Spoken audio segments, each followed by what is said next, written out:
Astaghfirullah. Bismillahirrahmanirrahim. Assalamualaikum warahmatullahi wabarakatuh.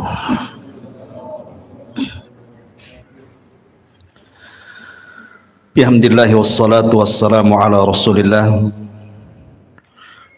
wa ala alihi wa sahbihi wa mawalah wa la hawla wa la quwata illa billahi wa ba'du.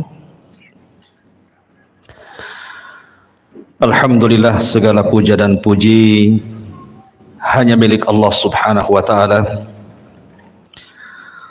Salawat dan salam kita hadiahkan kepada Rasul kita Nabi besar Muhammad sallallahu alaihi wa ala alihi wasallam.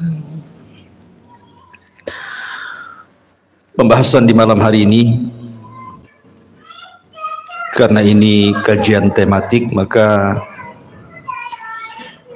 kita akan membahas tentang rihlatu ilal akhirah, perjalanan manusia dari sejak lahir, kemudian wafat, kemudian menuju alam akhirat, dan segala macam yang terjadi setelah kematian, sampai Allah masukkan kita ke dalam surga, atau na'udzubillah, mungkin sebagian manusia Allah masukkan ke neraka. Ini yang kita akan bahas. Memang pembahasannya panjang, jadi saya mohon minta kesabaran jamaah sekalian, karena saya akan berusaha menyingkat tetapi tidak menghilangkan yang penting-penting dari segi akidah yang wajib diimani oleh seorang mukmin. Ma'asyiral muslimin yang dimuliakan Allah subhanahu wa ta'ala, kita tahu bahwa makhluk yang pertama kali Allah subhanahu wa ta'ala ciptakan adalah Arsyur Rahman, arsy Allah subhanahu wa ta'ala. Kemudian setelah itu Allah ciptakan air atau lautan di atas langit. Makanya Rasul mengatakan wa arsyuhu 'alal ma', dan arsy-Nya Allah itu di atas air. Kemudian setelah itu Allah subhanahu wa ta'ala ciptakan pena, dan Allah subhanahu wa ta'ala katakan kepada pena atau kolam, uktub kulla syai'in ila yaumil qiyamah, catat segala sesuatu yang akan terjadi sampai kiamat dibangkitkan. Maka kolam pun kemudian mencatat segala sesuatu yang kemudian diletakkan di sebuah papan yang disebut dengan lauh, dan papan tersebut dijaga oleh para malaikat sehingga disebut Lauhil Mahfuz. Maka setelah itu Allah subhanahu wa ta'ala menciptakan yang lainnya, termasuk menciptakan langit dan bumi dalam 6 hari. Dimulai hari Ahad, Allah ciptakan bumi 2 hari, Ahad dan Senin. Kemudian setelah itu Allah subhanahu wa ta'ala ciptakan langit hari Selasa dan Rabu. Kemudian Allah subhanahu wa ta'ala kembali ke bumi, dan Allah ciptakan segala sesuatu yang dihajatkan makhluk yang akan tinggal di bumi, seperti lautannya, hutan-hutannya, binatang-binatangnya, dari hari Kamis ke hari Jumat. Itulah yang disebutkan dalam Al-Quran bahwa Allah menciptakan langit dan bumi itu fi sittati ayyam, pada 6 hari. Makhluk yang berakal pertama yang Allah ciptakan adalah malaikat. Kemudian setelah itu jin. Baru makhluk yang berakal terakhir adalah manusia dimulai daripada Adam alaihi salatu wassalam. Dan tertib ini berdasarkan sabda Nabi, khuliqatil malaikatu min nur wa khuliqatil jan min marijim min nar wa khuliqa lakum wa khuliqa Adam mimma wusifa lakum. Diciptakan malaikat dari cahaya, diciptakan jin dari ujung nyala api, dan diciptakan Adam sebagaimana yang Allah sifatkan kepada kalian. Sepertilah bentuk Adam alaihi salatu wassalam. Tapi tentu penciptaan Adam akan berbeda dengan anak turunannya, karena Adam diciptakan oleh Allah subhanahu wa ta'ala secara langsung, di mana Allah subhanahu wa ta'ala perintahkan malakul maut untuk mengambil tanah-tanah dan sifat-sifat tanah yang ada di bumi, kemudian diangkat ke langit dan dibentuk. Setelah dibentuk sedemikian rupa, sehingga Allah katakan laqad khalaqnal insana fi ahsani taqwim, kami ciptakan manusia itu seindah-indahnya bentuk. Maka Allah subhanahu wa ta'ala tiupkan ruh, dan Allah perintahkan malaikat untuk sujud kepada Adam. Wa idh qala rabbuka lil malaikati isjudu li Adam fasajadu illa iblis. Dan ketika Allah perintahkan kepada para malaikat sujudlah kepada Adam, semua malaikat sujud kecuali iblis. Iblis tidak mau sujud. Dari sinilah penciptaan Adam sejak saat itu memiliki musuh yang disebut dengan iblis. Sebagian ulama mengatakan iblis ini dari kalangan malaikat yang maksiat, tapi pendapat yang kuat iblis ini dari kalangan jin, sebagaimana Allah katakan kana minal jin fa fasaqa an amri rabbi. Iblis itu bagian dari jin yang bermaksiat kepada perintah Allah subhanahu wa ta'ala. Kemudian Adam alaihi salatu wassalam Allah masukkan ke dalam sorga. Sorga itu sesuatu yang nikmat di dalamnya. Ada kebun-kebunnya, ada tanam-tanamannya, ada rumah-rumah yang indah, istana-istana yang megah, sungai-sungai yang luar biasa.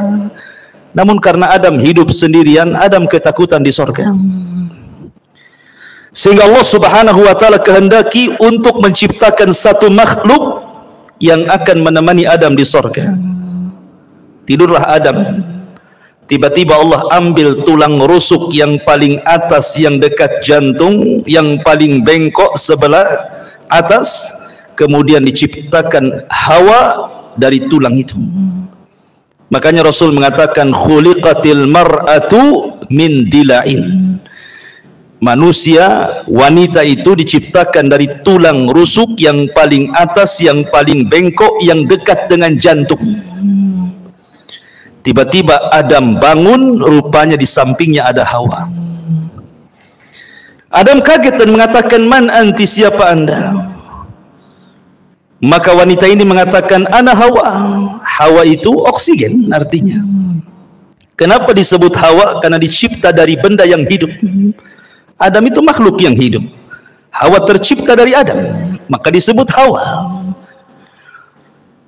Kemudian Adam mengatakan, untuk apa engkau ciptakan? Untuk apa Allah ciptakan dirimu? Hawa mengatakan, untuk menjadikan ketenangan bagimu. Dari sini Allah katakan, wa min ayatihi an khalaqalakum min anfusikum azwaja litaskunu ilaiha wa ja'ala bainakum mawaddatan wa rahmah inna fi dzalika laayatin liqaumi yatafakkarun. Kalau dengar ayat ini rasanya ingat waktu kawinnya. Dan ini ayat yang biasa dibaca orang kalau menikah, ya. Khutbah nikahnya mesti baca ayat ini. Wa min ayatihi, dan dari tanda-tanda kebesaran Allah, an khalaqalakum, Allah menciptakan kalian. Min, dari ciptaan ini Allah ciptakan yang lainnya, azwaja, menjadi berpasang-pasangan. Untuk apa pasangan diciptakan?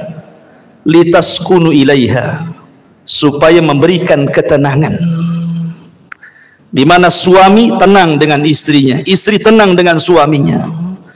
Makanya orang yang tidak pernah menikah nggak akan tenang. Sak tenang-tenangnya pun tidak akan tenang dia. Gimana? Masak-masak sendiri kan itu. Nyuci-nyuci sendiri, gimana bisa tenang? Ya. Nggak akan tenang.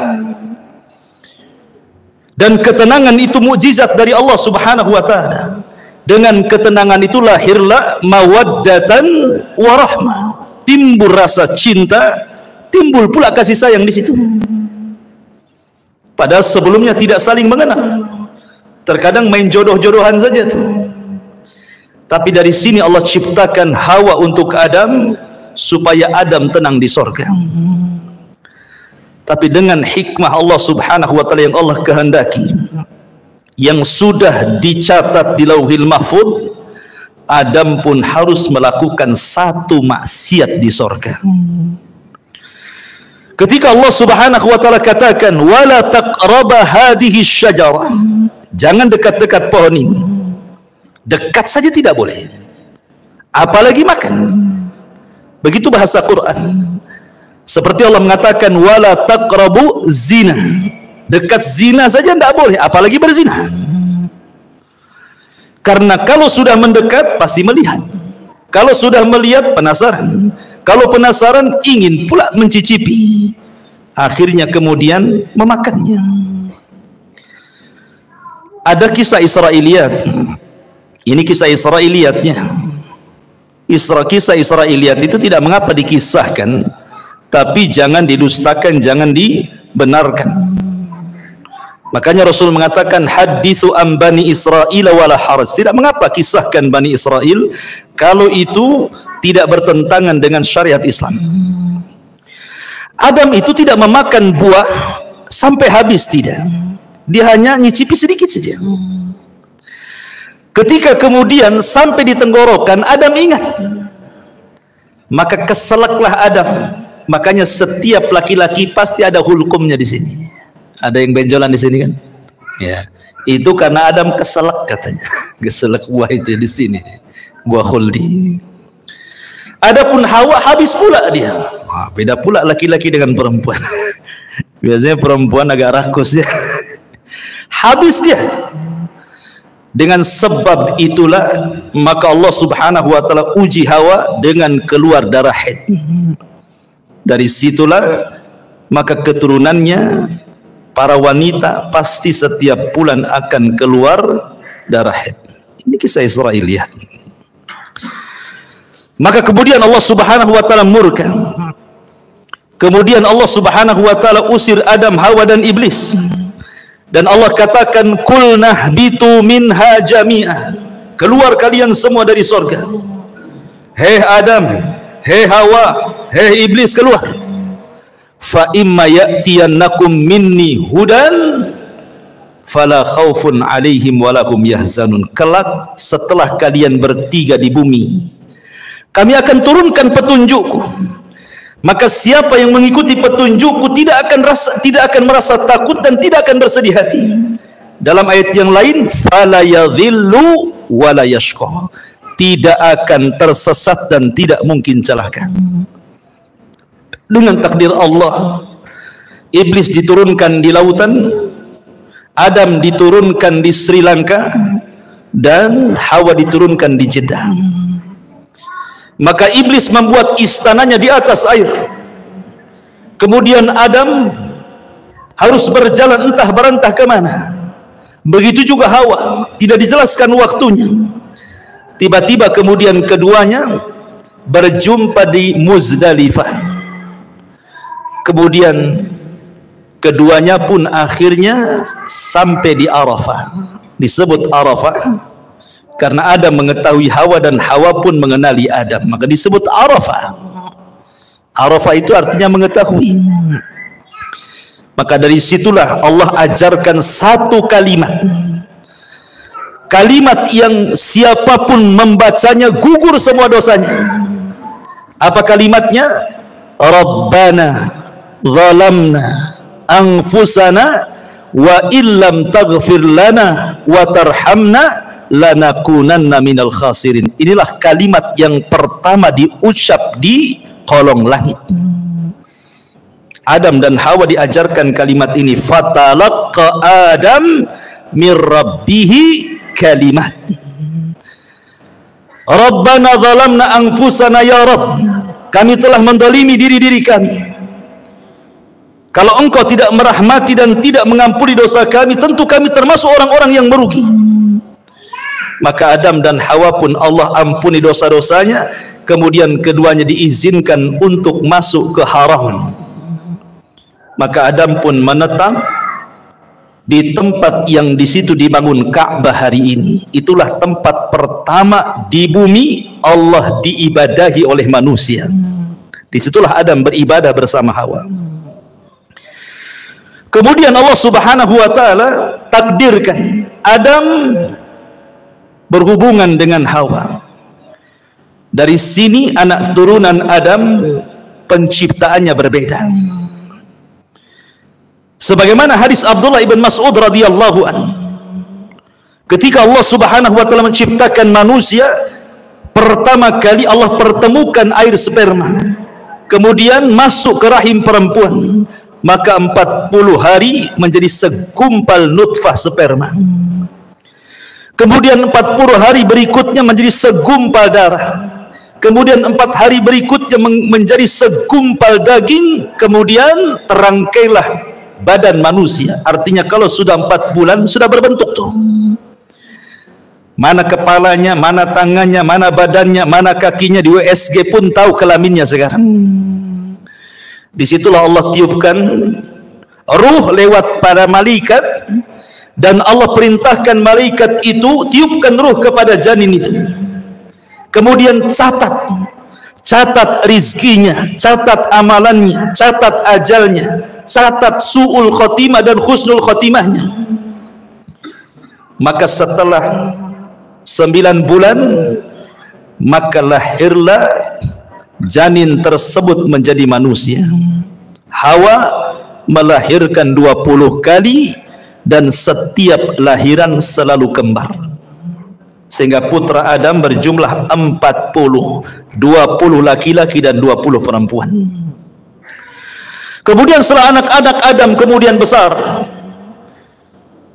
kita tahu bahwa tujuan diciptakan manusia itu disebut khalifah. Karena Allah yang mengatakan, inni ja'ilun fil ardi khalifah. Apa sih khalifah itu? Khalifah itu artinya yakhlufu ba'duhu ba'dha. Artinya manusia ini makhluk yang bergenerasi.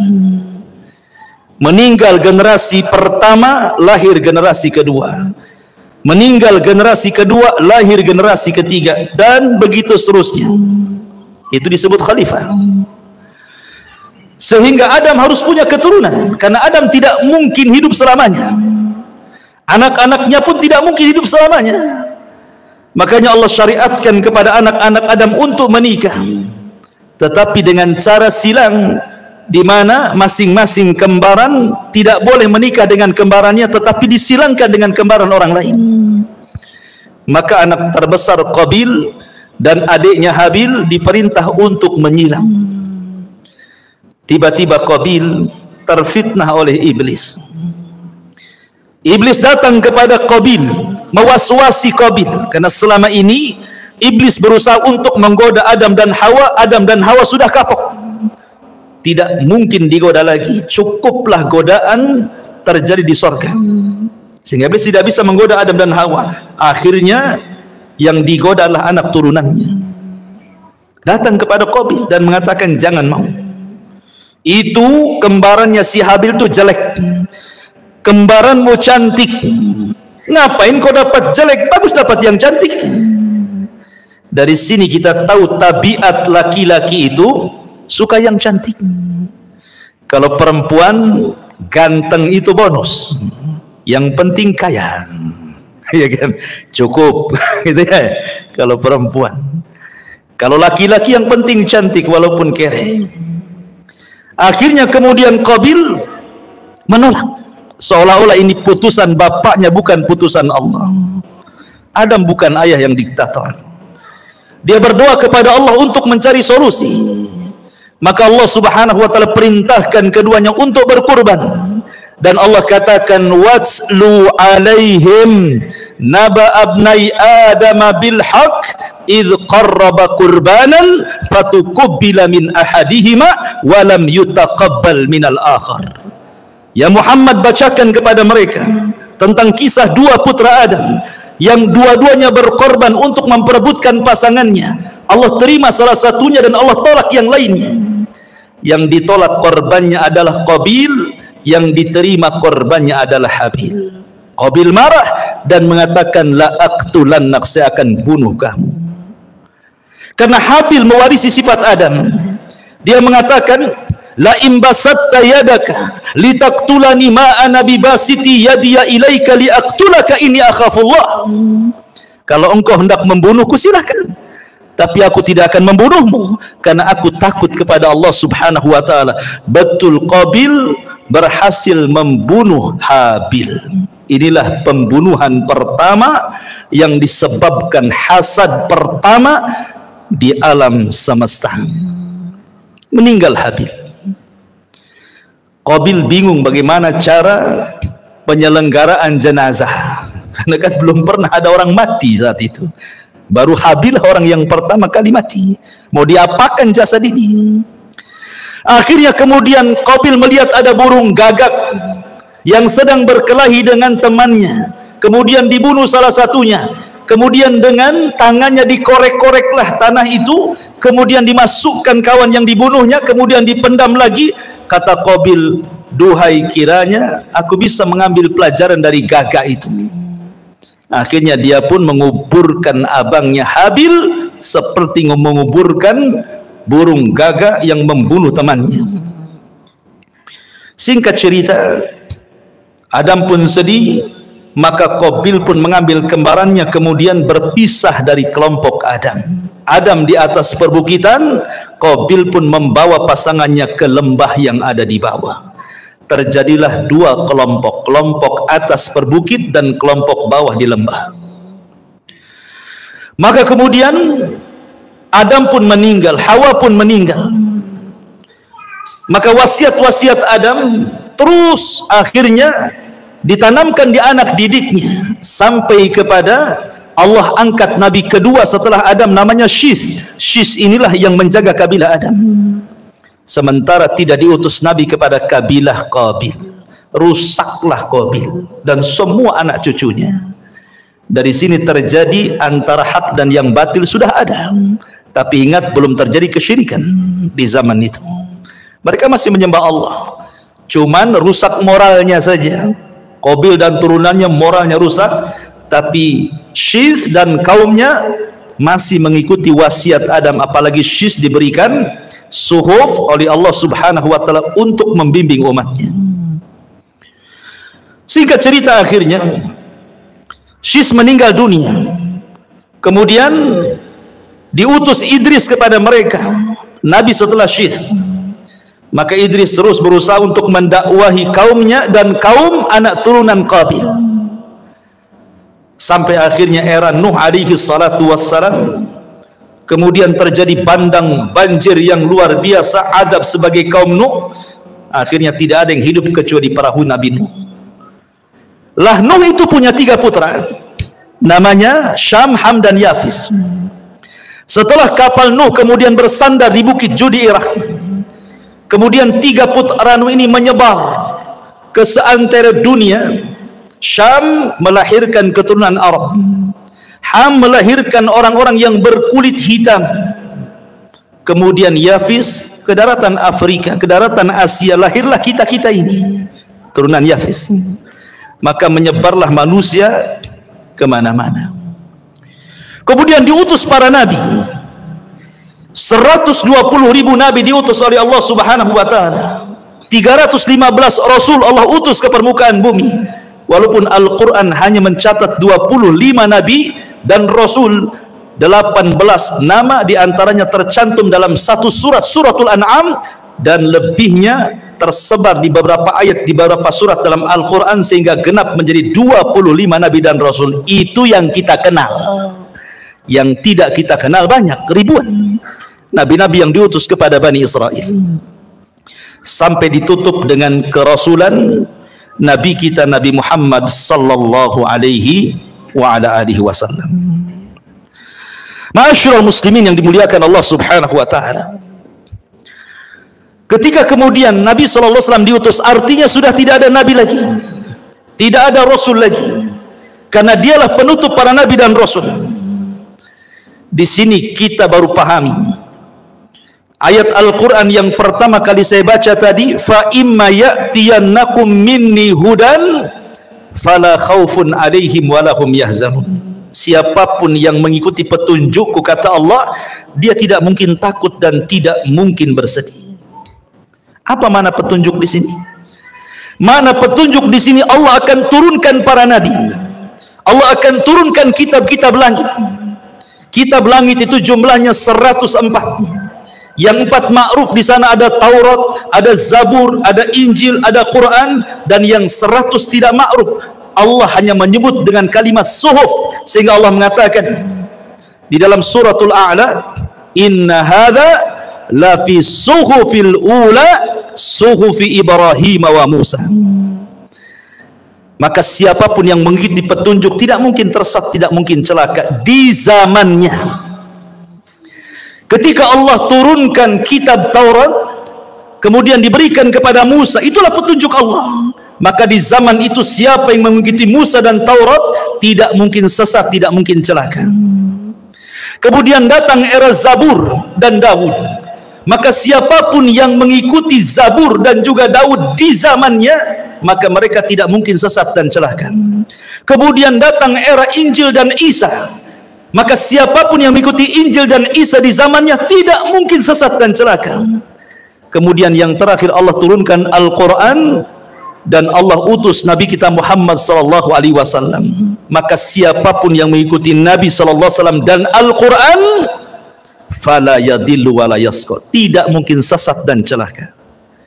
Tetapi setiap para nabi diutus kepada kaumnya, hanya nabi kita diutus kepada seluruh manusia, jinnya dan manusianya. Wa ma khalaqtul jinna wal insa illa liya'budun. Ma'asyiral muslimin yang dimuliakan Allah subhanahu wa ta'ala, kondisi manusia, Allah subhanahu wa ta'ala berfirman dalam Al-Quran, inna sa'yakum lasyatta, inna sa'yakum lasyatta, fa amma man a'ta wattaqa wa saddaqa bil husna fasanuyassiruhu lil yusra, wa amma man bakhila wastagna wa kadzdzaba bil husna fasanuyassiruhu lil usra. Kehidupan manusia akan berbeda-beda karena Allah mengatakan inna sa'yakum lasyatta, usaha kalian itu berbeda-beda. Ada yang dalam hidupnya manusia ini betul-betul di atas ketaatan, tidak pernah maksiat kepada Allah, dia melaksanakan perintah Allah dan menjauhi larangan. Dia berusaha untuk menghalalkan yang Allah halalkan dan menjauhi yang diharamkan Allah.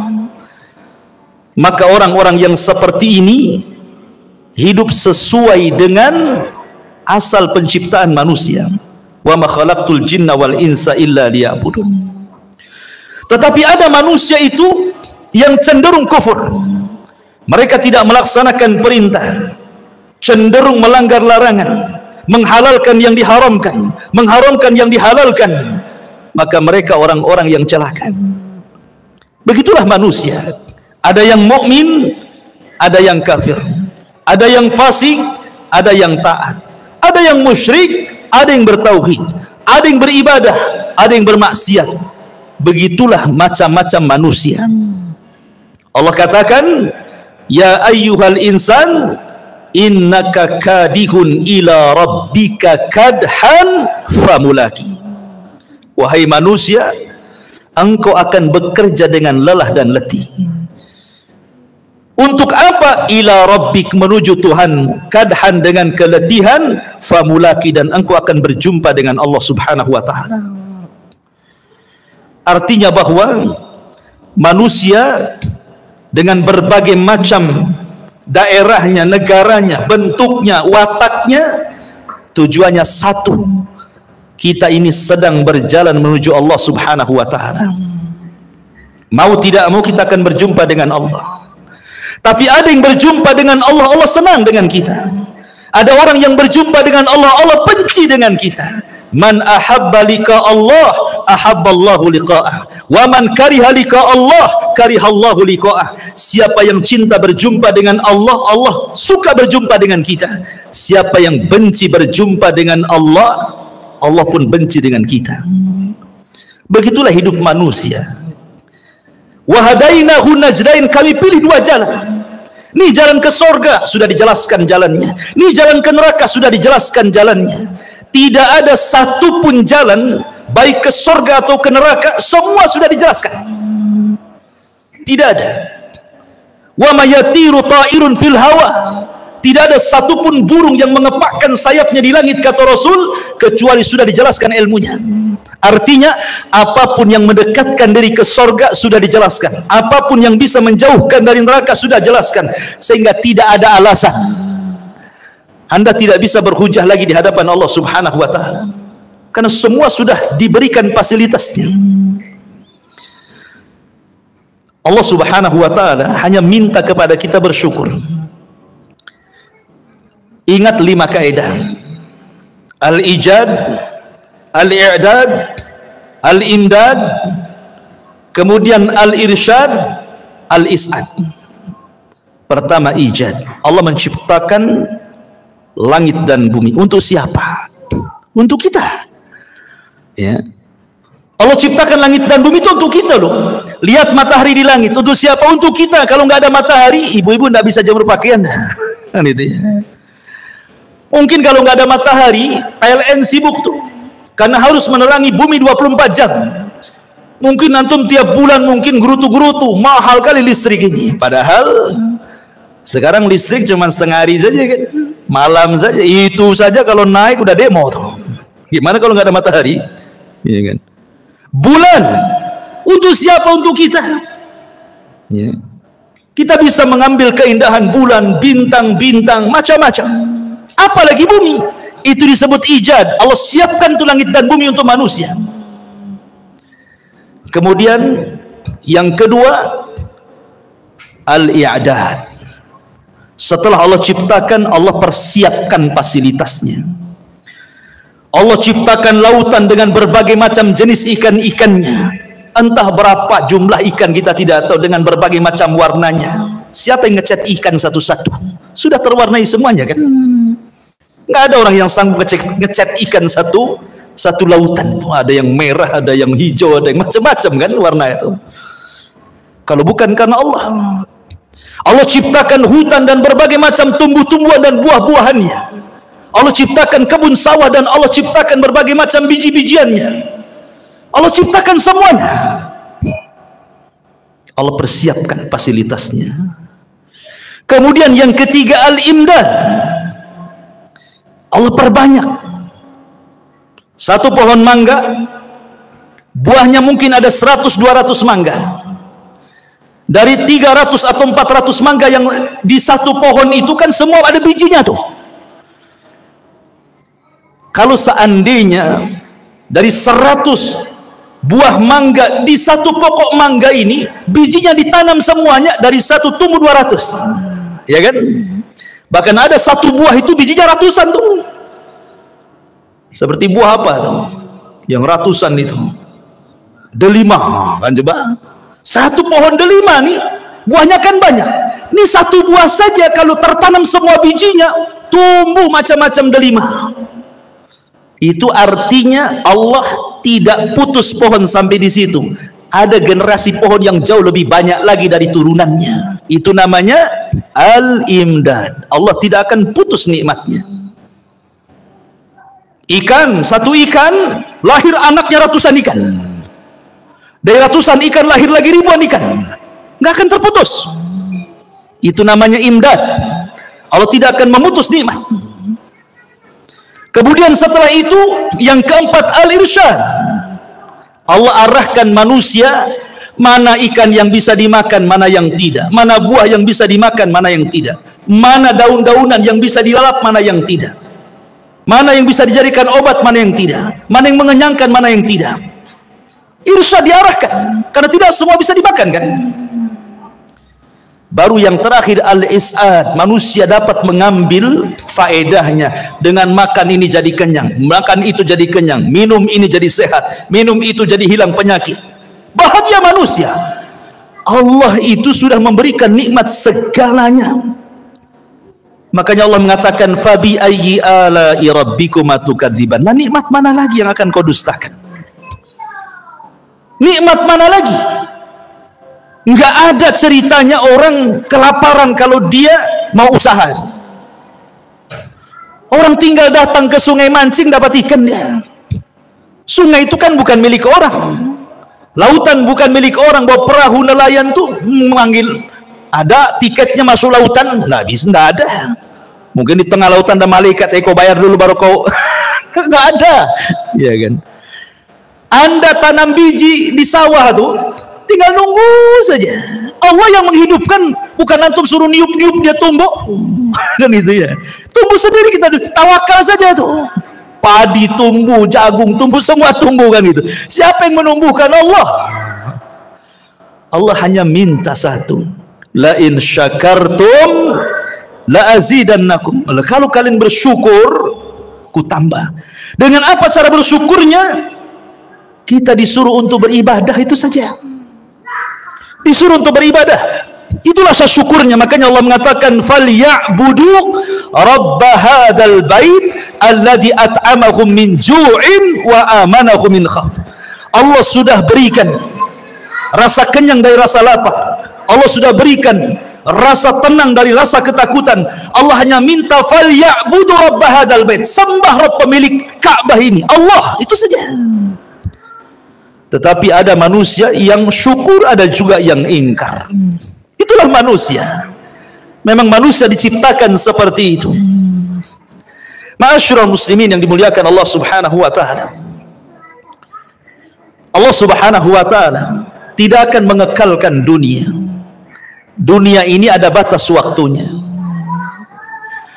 Sejak zaman Adam alaihi salatu wassalam sampai diutusnya Nabi kita yang mulia alaihi salatu wassalam, artinya usia bumi itu semakin dekat dari kehancurannya. Karena Rasul yang mengatakan buistu ana was-sa'ah kahataini, diutusnya aku dengan tegaknya hari kiamat seperti ini. Rasul menegakkan syababah, telunjuk dengan jari tengah kemudian merapatkannya, artinya dekat sekali waktunya. Dan Allah Subhanahu wa taala Maha Adil. Allah tidak langsung sekonyong-konyong mendatangkan kiamat, tidak. Allah tidak mendatangkan kiamat langsung tiba-tiba digempakan satu dunia, tidak. Allah itu adil, rahim kepada hamba-hambanya. Diberikan kesempatan untuk tobat, diberikan kesempatan untuk masuk surga dengan dikirim tanda-tanda kiamat kecil. Dan 90% lebih tanda-tanda kiamat kecil itu hampir semua sudah terjadi dan kita bisa saksikan setiap hari ada. Hanya mungkin 10% saja yang belum terjadi. Ya kurang lebih seperti itu. Artinya 90% sudah terjadi sejak zaman Nabi sampai hari ini. Karena tanda-tanda kiamat kecil itu ada yang terjadi di zaman Nabi dan tidak akan terulang. Seperti terbelahnya bulan, itu di zaman Nabi saja, nggak mungkin terulang lagi. Ya. Kemudian diutusnya Rasul dan meninggalnya Nabi sekali saja, nggak mungkin Nabi dihidupkan lagi. Tapi ada tanda-tanda yang terus dari zaman Nabi sampai hari ini akan terulang, seperti perzinahan, minum khamr, perjudian, dan begitu seterusnya. Tapi ada tanda-tanda kiamat kecil yang belum terjadi dan pasti terjadi. Dan ada tanda-tanda kiamat kecil yang diselipkan di antara tanda-tanda kiamat besar.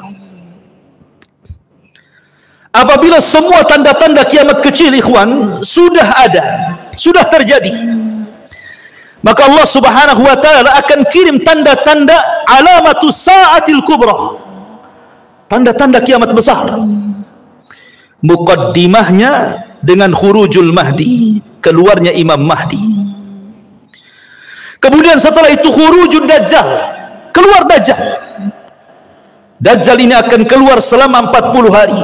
Satu hari sama dengan setahun, hari kedua sama dengan sebulan, hari ketiga sama dengan sepekan, dan hari keempat sama dengan hari-hari waktu yang kita lalui. Sampai sahabat bertanya Rasul, yang satu hari bagikan satu tahun, cemana sholatnya? Maka Rasul mengatakan, sholatlah dengan cara mengira-ngira waktu. Oh, kalau dari asar ke maghrib sekian jam, berarti masuk waktu maghrib. Dari maghrib ke isya, oh cuma 2 jam, berarti masuk waktu isya. Karena 1 tahun lama, ikhwan. Dan dari sini menunjukkan Dajjal itu bukan hanya masuk ke daerah-daerah yang normal waktunya, tetapi juga masuk ke daerah-daerah kutub yang terkadang satu harinya lama sekali. Artinya tidak ada satu tempat kecuali diinjak Dajjal, kecuali Mekah dan Madinah. Kemudian Isa bin Maryam turun, diapit dengan 2 malaikat di menara putih sebelah timur Damaskus.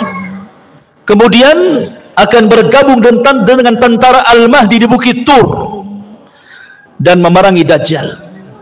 Dan Isa berhasil membunuh Dajjal, mematahkan salib, membunuh babi, dan berhukum dengan hukum keadilan.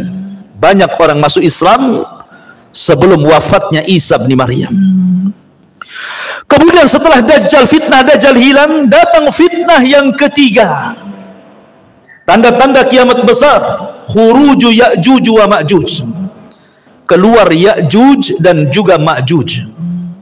2 kabilah besar, turunan Yafis ibn Nuh, yang dahulu pernah dibenteng oleh Dzulqarnain.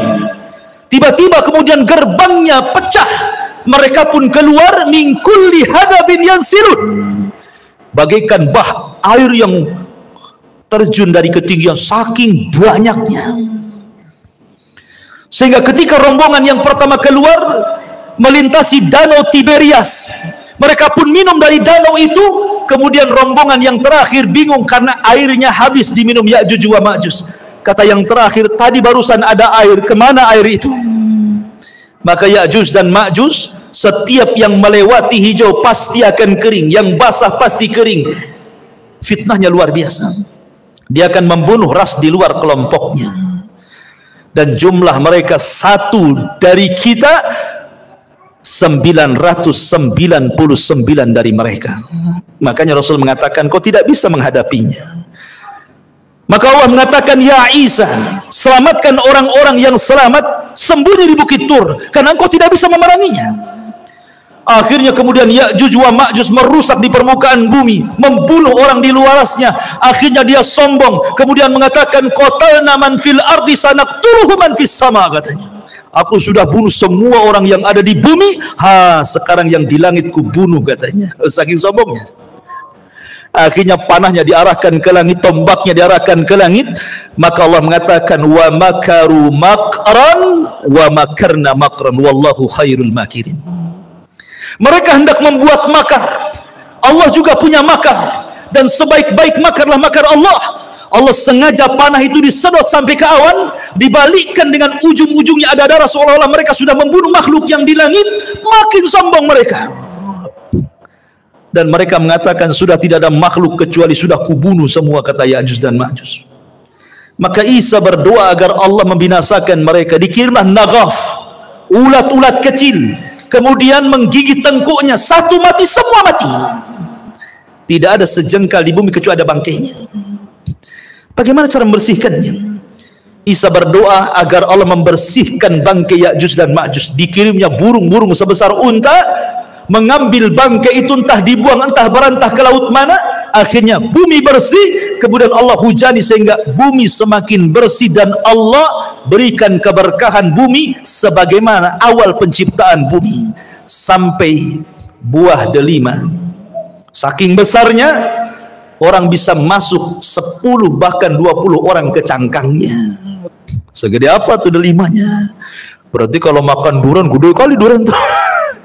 Ya kan? Satu buah durian 20 orang udah kenyang. Ke kulitnya aja masuk orang tuh. Allah berkahi itu. Kemudian Isa pun diwafatkan. Maka berlalulah 3 tanda kiamat besar. Khurujud Dajjal, nuzulu Isa, khuruju Ya'juj wa Ma'juj. Kemudian datang tanda-tanda alamat besar. Apa itu? Keluar dukhan, asap yang tebal dari langit, yang tidak jadi pada Ramadan kemarin. Ini dukhan. Dukhan ini alamat tanda kiamat besar. Dan itu tanda-tanda langit, bukan tanda-tanda bumi. Dukhan itu datang dari langit. Bukan karena orang bakar hutan kemudian asapnya naik ke langit jadi dukhan. Memang sudah ada asap di langit tebal hitam. Siapapun yang menghirupnya, kalau dia seorang mukmin paling tinggi bersin, sudah sakit kepala, demam. Tetapi kalau yang menghirupnya orang kafir, munafik, pelaku dosa besar, maka mereka akan merasakan kesakitan yang luar biasa, mengeluarkan darah dari telinga, hidung dan matanya, saking sakitnya. Akhirnya mereka berdoa, Allahumma kshif annal adzab, ya Allah tolong hilangkan azab ini, kami akan bertobat. Akhirnya Allah pun hilangkan. Bertobat? Tidak juga bertobat. Ketika mereka tidak mau juga kunjung bertobat, yang beriman tetap dengan keimanannya, yang kafir tetap dengan kekafirannya, yang fasik tetap dengan kefasikannya, apa yang terjadi? Allah subhanahu wa ta'ala takdirkan tiba-tiba matahari terbit dari arah barat. Ketika manusia tertidur pulas di malam hari, kemudian terbangun di pagi hari. Biasa orang-orang yang beriman, mereka bangun subuh, kemudian mereka ke masjid, kemudian mereka sholat subuh. Coba tenangkan anak-anak di belakang itu. Ya. Ketika kemudian orang-orang yang beriman bangun di waktu subuh, biasa mereka bangun kemudian sholat subuh. Tetapi orang-orang kafir, fasik, munafik masih terlelap tidur. Sampai waktu sudah pagi, harusnya matahari terbit, matahari tak kunjung terbit. Ditunggu sampai waktu zuhur, tidak terbit juga. Ditunggu sampai waktu asar, tidak terbit juga. Harusnya ketika matahari terbenam, tiba-tiba muncul. Harusnya matahari itu terbenam, tiba-tiba muncul. Inilah yang disebut dengan keluarnya matahari dari arah barat itu. Dan itu terjadi 3 hari berturut-turut. Semua manusia menangis, semua manusia menyesal. Orang-orang yang menyembah berhala, dibuang berhalanya. Apa manfaat membuang berhala? Ustadz sudah resign, tidak jadi ustadz lagi, karena percuma berdakwah.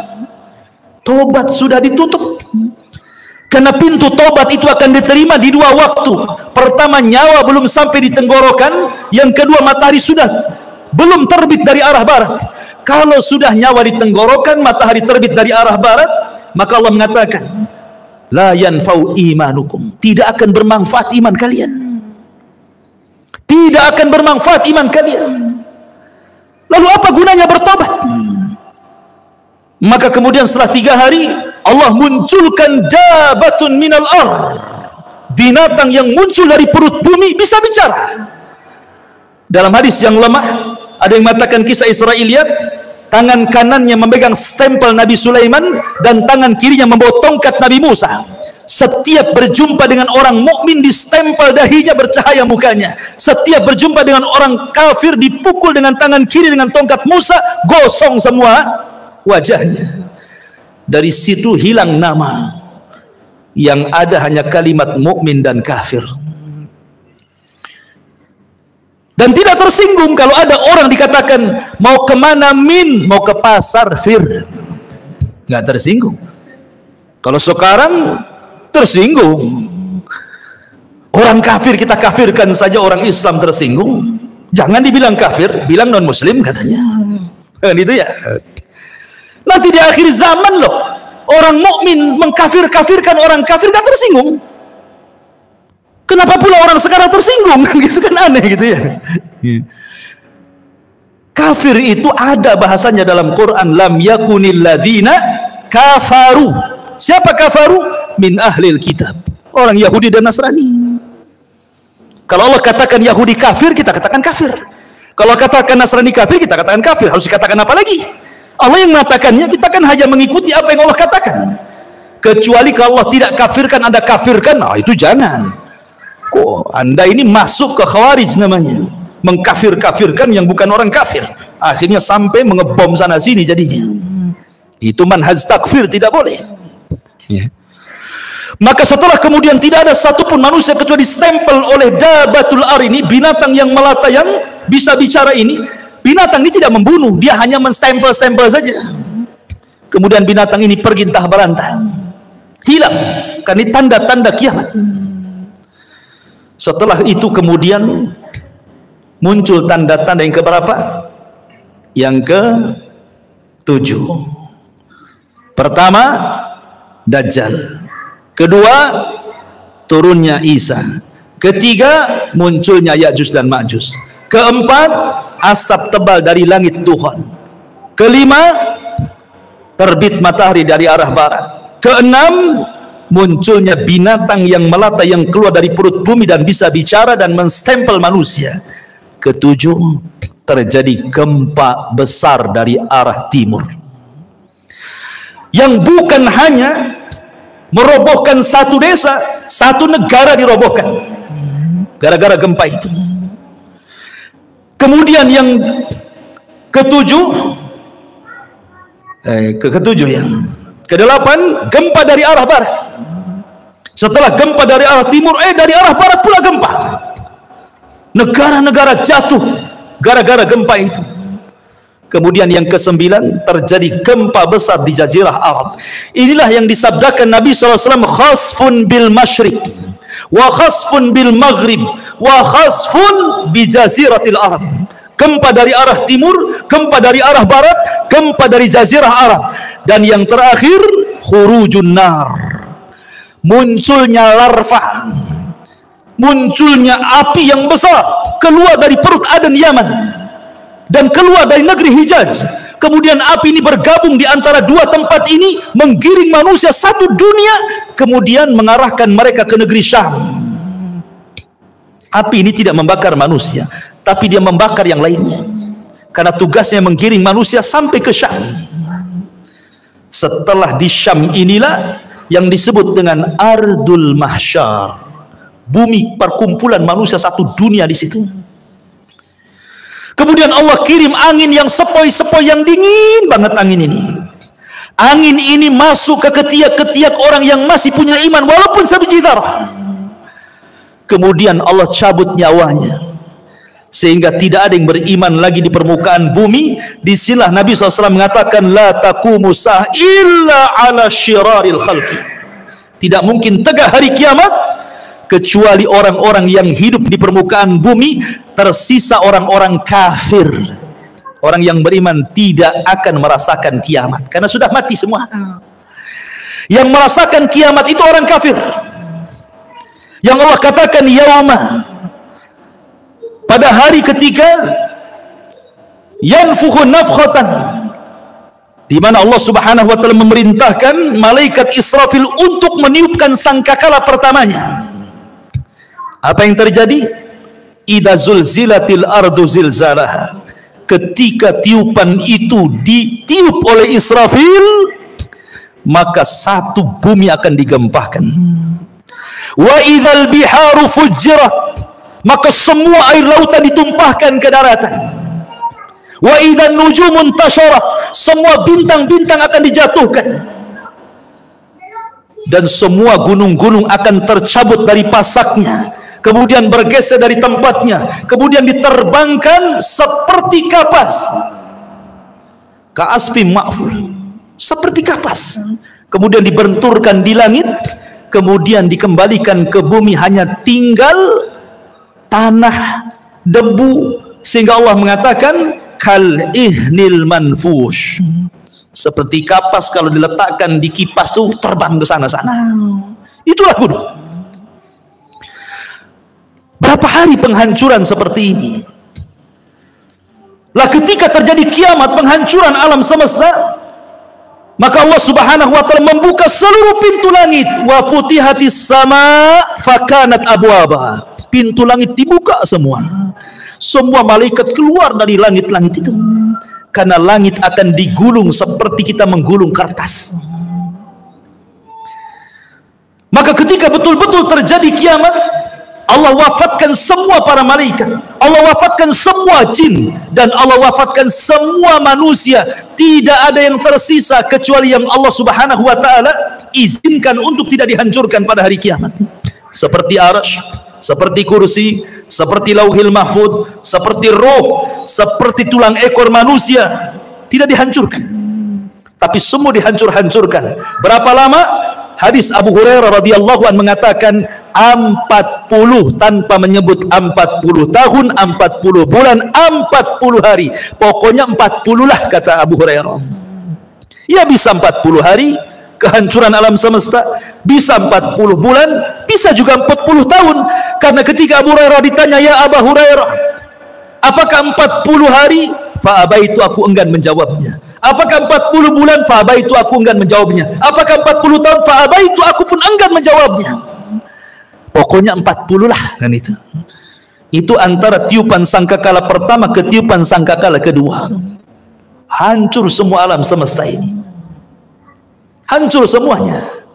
Ini yang disebut dengan kiamatul kubra, kiamat besar. Ada kiamat kecil, ada kiamat besar. Kiamat kecil apa? Idza mata ahadukum qamat qiyamatuhu. Kalau salah seorang di antara kalian mati, itulah kiamatnya.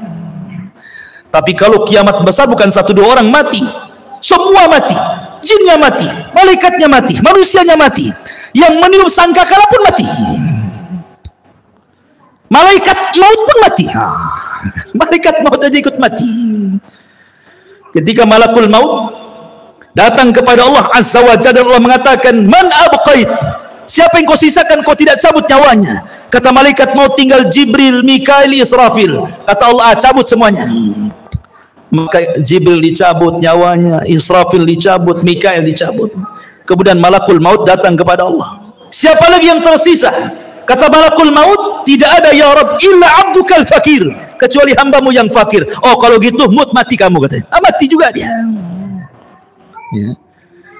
Maka ketika 40, di angka 40 terjadi kehancuran yang luar biasa itu, sudah tidak ada makhluk yang berakal lagi.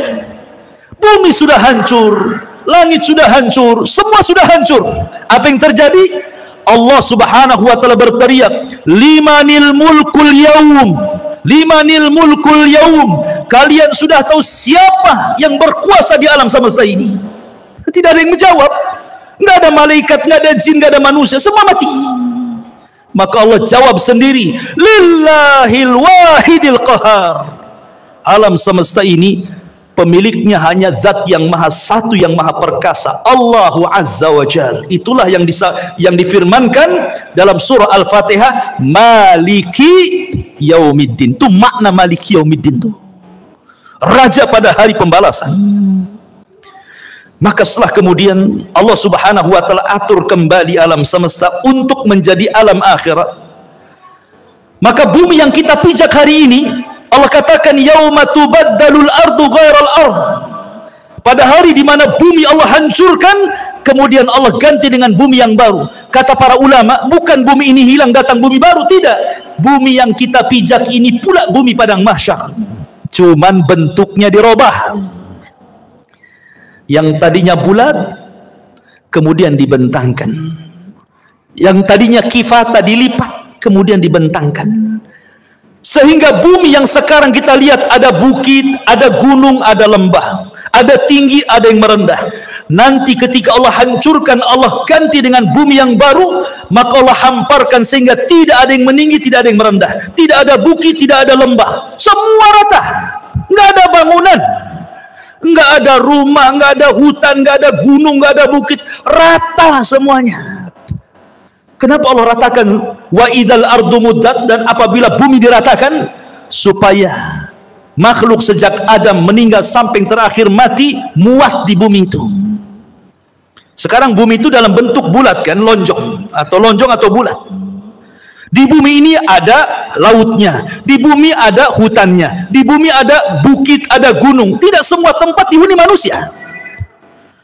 Kalau seandainya bumi tidak dirubah, kemudian seluruh manusia dibangkitkan sejak Adam sampai yang terakhir mati, tidak akan muat bumi ini.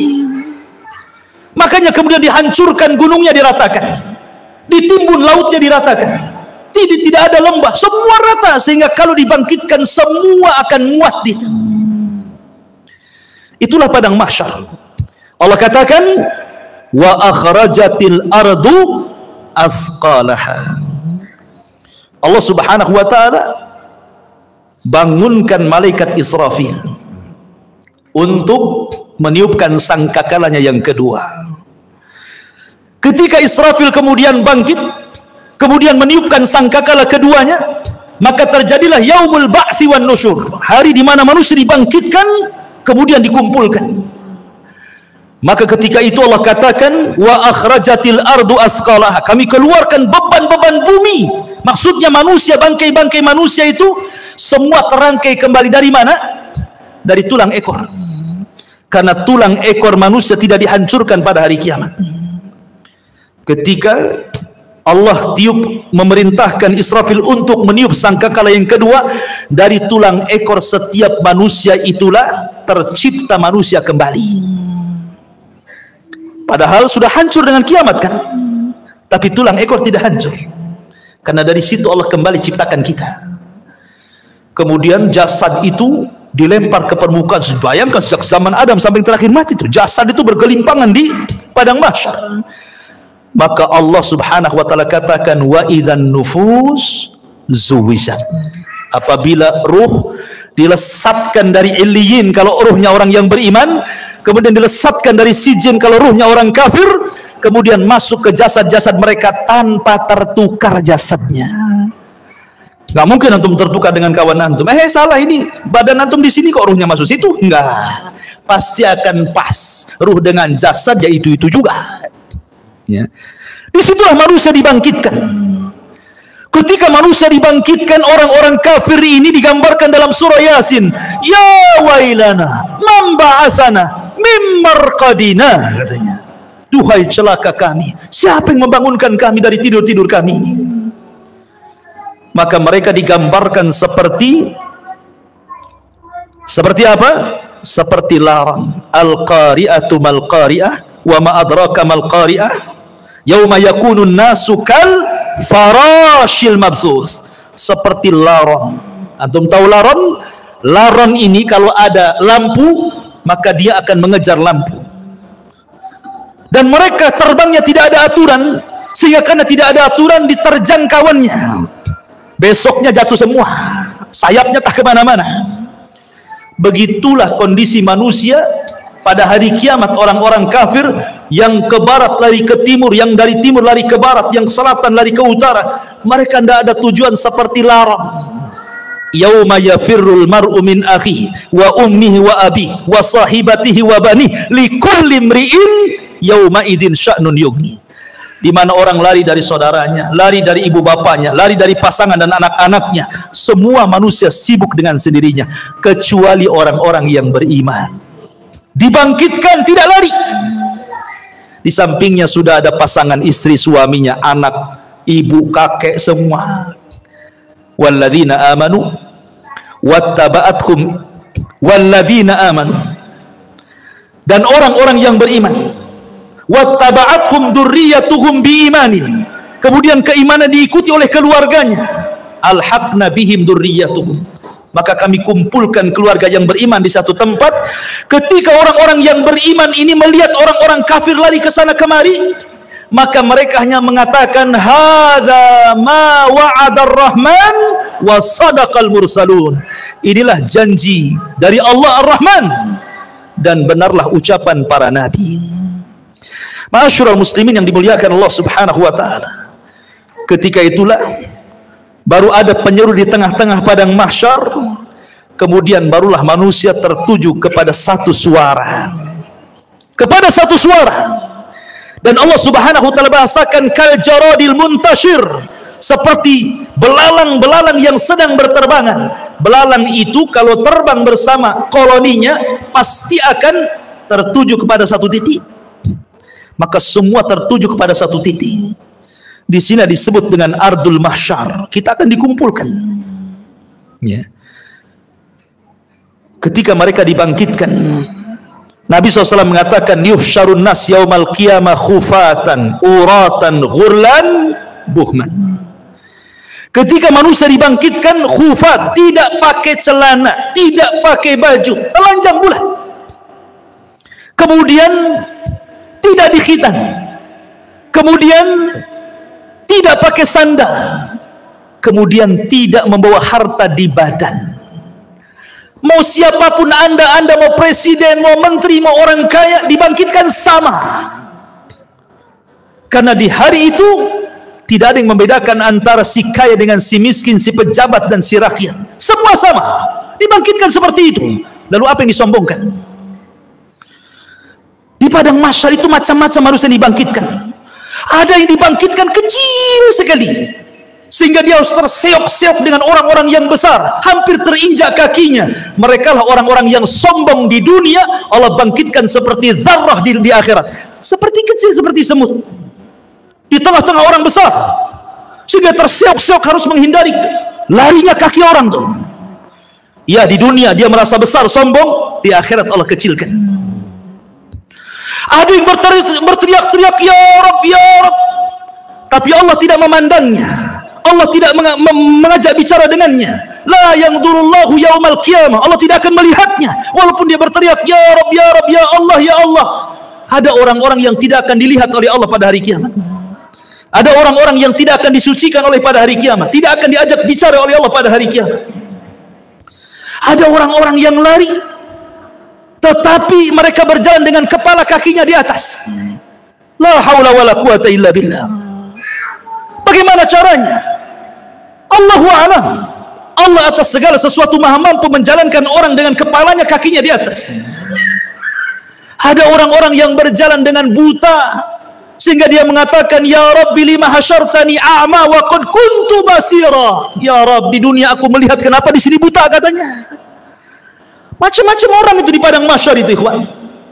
Karena orang dibangkitkan itu ala ma mata alaih, sebagaimana kematiannya. Ada ketika di dunia dia menusuk-nusuk untuk bunuh diri, maka ketika dibangkitkan di tangannya sudah ada pisau sedang menusuk-nusuk badannya. Ya, bayangkan. Manusia dibangkitkan itu macam-macam bentuknya. Baru kemudian manusia dikumpulkan di satu tempat. Di sini terjadi faslul qadha. Yang pertama kali faslul qadha, di mana Allah Subhanahu wa taala akan membentangkan mahkamah peradilan di tengah-tengah manusia. Dan yang pertama kali diadili adalah para nabi. Para nabi, ikhwan, diadili dulu. Dengan cara apa? Para nabi dikumpulkan umatnya. Nuh bersama umatnya, Nabi Saleh bersama umatnya, Nabi Syuaib bersama umatnya, semua para nabi bersama umatnya. Kemudian Allah akan berkata kepada umatnya, ya umat Nuh, sudahkah Nuh menyampaikan risalahnya? Orang-orang kafir dari umat Nuh mengatakan, ya Rabb, Nuh tidak pernah menyampaikan risalah kepada kami. Mereka hendak berdusta. Kemudian Allah mengatakan, ya Nuh, lihat, engkau belum pernah menyampaikan risalahku kepada mereka. Kenapa kau tidak sampaikan? Maka Nuh mengatakan, ya Rabb, aku sudah sampaikan. Kalau engkau tidak percaya, aku punya saksi. Maka Allah mengatakan, kalau begitu datanglah saksi. Maka Nuh alaihi salatu wassalam meminta kepada Rasul kita Muhammad sallallahu alaihi wasallam untuk menjadi saksi bahwa Nuh sudah menyampaikan risalahnya. Maka Allah panggil Rasul kita Muhammad sallallahu alaihi wasallam, ya Muhammad, kenapa kok mau jadi saksi kepada Nuh alaihi salatu wassalam? Bukankah usiamu dengan usia Nuh terpaut jauh dan engkau tidak hidup di zaman Nabi Nuh? Bagaimana kau akan jadi saksi mereka? Maka Rasul SAW mengatakan, ya Rabb, ya aku tidak hidup di zaman Nabi Nuh, tetapi aku yakin bahwa Nuh sudah menyampaikan risalahnya. Maka Allah mengatakan, apa yang membuat anda yakin bahwa Nuh menyampaikan risalahnya? Maka Rasul mengatakan, karena engkau yang bicara seperti itu ya Rabb. Kemudian Rasul membacakan surat Nuh. Engkau yang ngomong dalam Al-Quran bahwa Nuh sudah menyampaikan risalahnya. Maka Allah mengatakan, shadaqta, benar engkau. Wa kadzabu haula, dan mereka sudah berdusta. Kemudian berpindah kepada nabi berikutnya sampai di akhir dengan Isa bin Maryam, nabi yang terakhir dari nabi-nabi Bani Israel. Inilah isyarat bahwa nabi akan menjadi saksi bagi seluruh para nabi. Ketika nabi hendak rindu ingin mendengar Al-Quran, yang dipanggil siapa? Abdullah bin Mas'ud. Abdullah bin Mas'ud, bacakan, iqra alayya Al-Quran, baca untukku Quran. Kata Abdullah bin Mas'ud, ya Rasulullah, aqra'u alaika al-Quran wal Quranu unzila ilaika? Rasul, apakah saya harus membaca Quran sementara Quran turun kepadamu? Oh tidak. Kata Rasul, iqra, baca, saya ingin mendengarkan suaramu. Maka kata Abdullah bin Mas'ud, baik. Akhirnya Abdullah bin Mas'ud membaca suratun Nisa sampai kepada ayat. Apa ayatnya? Hatta idza ji'na min kulli ummatin bisyahid wa ji'na bika ala haula'i syahida. Bagaimana ya Muhammad kalau tiap-tiap umat itu mendatangkan saksi-saksinya, kemudian engkau menjadi saksi mereka? Maka Nabi SAW kemudian menangis dan mengatakan, ya Abdullah, hasbuka, hasbuka, cukup, cukup. Maka Abdullah bin Mas'ud melihat Rasul menangis sehingga membasahi janggutnya. Rasul akan menjadi saksi bagi setiap umat dan setiap nabi. Setelah para nabi kemudian dimintai pertanggungjawabannya, barulah Allah Subhanahu wa taala mengarah kepada umatnya, kepada kita semuanya. Baru Allah Subhanahu wa taala bertanya kepada kita. Disitulah yang disebut dengan al-ardu. Ard. Apa itu ard? Allah Subhanahu wa taala akan tampakkan kepada kita perbuatan kita di bumi, Allah tampakkan di akhirat. Allah tampakkan tuh. Ya. Kemudian Allah Subhanahu wa taala memberikan catatan kepada hamba, setiap hamba itu diberikan catatan. Kalau Allah mengatakan iqra kitabak, baca bukumu, maka dia pun membaca. Dia pun membaca apa yang sudah dia lakukan. Ingat, khususiyah yaumul akhir, kehususan hari kiamat, di mana Allah berikan memori hafalan manusia dikembalikan. Mereka kuat hafalannya. Kalau sekarang di dunia 1 minggu kemarin Anda pernah mengucapkan apa, Anda pernah berbuat apa, Anda pernah mendolimi siapa, Anda pernah hasad kepada siapa, lupa antum. Baru 1 minggu tuh, ya kan? Baru 1 minggu sudah lupa kan itu ya. Tapi di akhirat Allah berikan kekuatan hafalan. Sejak antum akil balik sampai antum diwafatkan, hafal antum. Oh, jam segini hari ini tanggal sekian sekian aku begini begini begini. Hafal. Untuk dicocokkan dengan catatannya. Dan ketika itu ikhwatu fiddin tidak bisa berdusta di hadapan Allah. Yauma nakhtimu ala afwahihim wa tukallimuna aydihim wa tashhadu arjuluhum bima kanu ya'malun. Mulut terkunci, tangan bicara, kaki menyaksikan apa yang sudah diperbuatnya. Bayangkan, saksi bukan hanya anggota badan, bahkan kulit jadi saksi. Kulit tiba-tiba bicara di hadapan Allah dan menyalahkan badannya. Akhirnya badan kemudian mengkritik kulit dan mengatakan, lima syahidtum alaina, kenapa engkau wahai kulit menjadi saksi bagi badanmu sendiri? Kata kulit, antaqana Allah, Allah yang membuat bicara, aku mau apa? Tidak cukup dari situ, bumi yang kita pijat akan jadi saksi. Karena yauma idin tuhadditsu akhbaraha, pada hari itu bumi menghabarkan kisah-kisah orang yang pernah di atas bumi itu. Lautan akan jadi saksi, langit akan jadi saksi, malaikat akan jadi saksi. Siapa yang bisa mungkir dari kesalahan, ikhwan? Semua jadi saksi. Di bumi antum bisa bayar lawyer, cari yang pandai bicara, dia bisa mendustakan yang jujur didustakan. Di akhirat lawyer raja butuh lawyer. Lawyernya butuh lawyer, pengacaranya butuh pengacara. Tapi di akhirat tidak ada pengacara. Apa yang mau diacarakan? Nggak ada pengacara. Ya. Semua jadi saksi. Ma'asyiral muslimin yang dimuliakan Allah Subhanahu wa taala. Mulailah manusia dihisab. Pertama, kemudian Allah Subhanahu wa taala akan terbangkan catatannya. Di situ ada yang mengambil dengan tangan kanannya, dengan tangan kirinya, dengan tangan kiri dari belakangnya, dan itu menunjukkan keselamatan dan tidaknya orang. Orang yang beriman ambil dengan tangan kanannya. Dengan bangganya dia mengatakan, "Ha umqra'u kitabiyah." Baca kitabku, katanya. Dia sudah tahu isinya baik. Itu bangga dia. Tetapi orang-orang yang mengambil catatan dengan tangan kirinya, dia mengatakan apa? Ya laitani lam uta kitabiyah wa lam adri ma hisabiyah. Duhai kiranya aku tidak mau mengambil catatanku dan aku tidak tahu apa hisabku. Sampai terakhir dia mengatakan, ma agna anni maliyah halaka anni sultaniyah. Duhai kiranya kekuasaan yang aku bangga-banggakan di dunia nggak ada manfaatnya. Duhai kiranya harta yang bertumpuk di dunia pun tidak ada faedahnya. Menyesal dia. Kan itu ya. Kemudian mereka dikumpulkan di padang mahsyar, terjadilah hisab kepada binatang. Di situ dikumpulkan semua binatang, mulai dari semut sampai kepada buaya darat, dikumpulkan semua di situ. Kenapa? Karena di antara binatang juga ada yang saling mendolimi, yang bertanduk nanduk, yang tidak bertanduk. Buaya makan ular, ular makan binatang lainnya. Binatang ini terus makan makanan sampai ke yang kecil, saling makan memakan. Zalim di antara binatang. Allah Maha Adil. Ada hisab di antara binatang. Yang tadinya kambing yang bertanduk, yang suka nanduk, yang tidak bertanduk, tanduknya dicabut, diletakkan kepada yang tidak bertanduk. Tanduklah seberapa banyak kau ditanduk di bumi.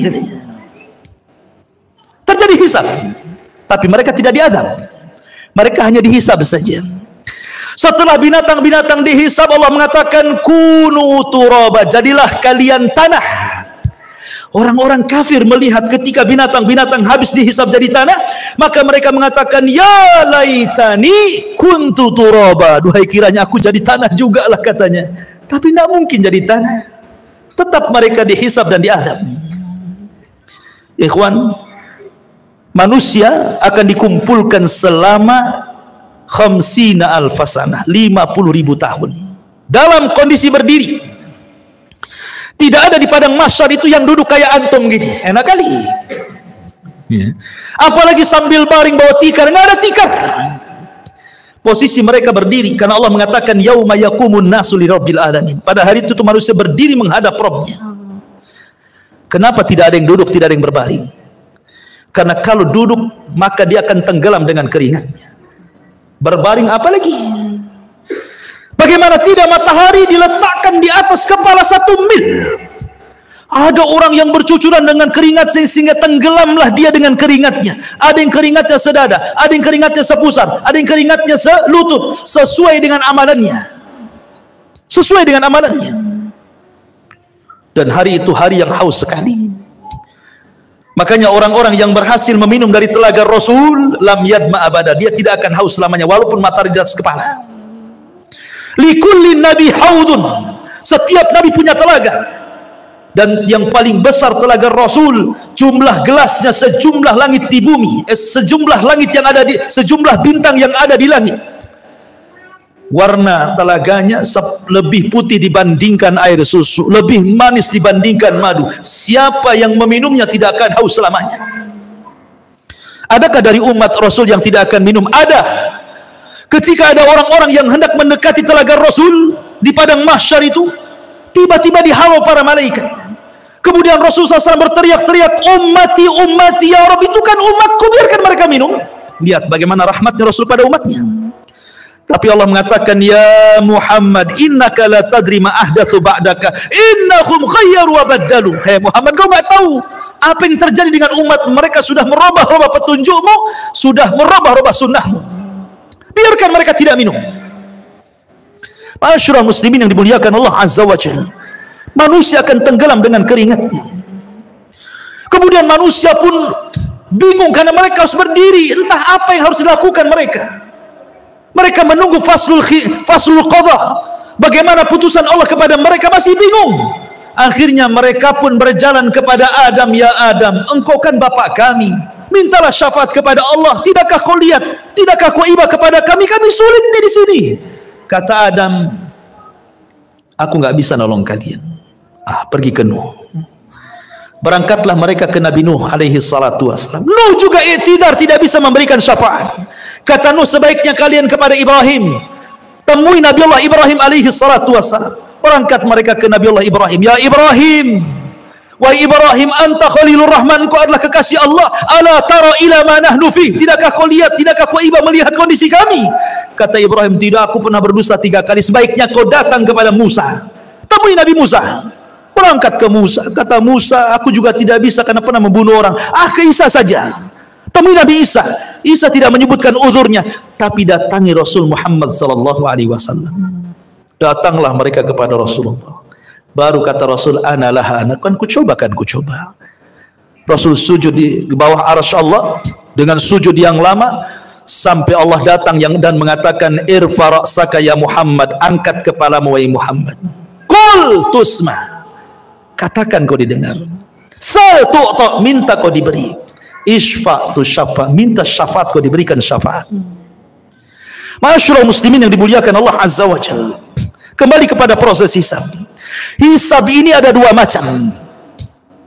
Ada yang disebut dengan hisaban yasira, hisabnya mudah.